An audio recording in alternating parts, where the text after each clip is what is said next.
أكيد في مرة قلت أو سمعت مصطلح مية البطيخ، بس تعالى لما أحكيلك قصته.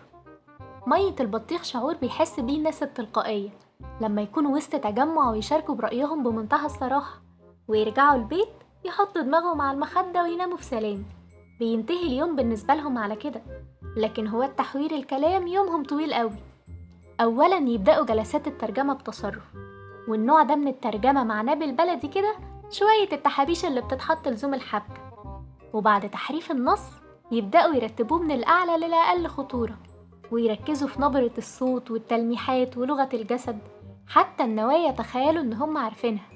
وهنا فعلا بتكون البداية الحقيقية، لما يخرج النص من الدرج وبمنتهى السرعة يوصل لكل من يهمه الأمر، ويصحى صاحبنا التلقائي من النوم يلاقي الدنيا مقلوبة عليه. لكن نظرا لأنه بيعاني من فرط في شعور مية البطيخ، بيقوم يعمل كوباية شاي ويتابع صورته وهي بتتشوه في سلام.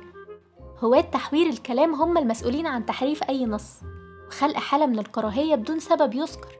نقدر نعتبره شر مطلق، كأن شيء بيدفعهم لإعلان الحرب وإفقاد الخصم كل رصيده من الحب في قلوب الناس.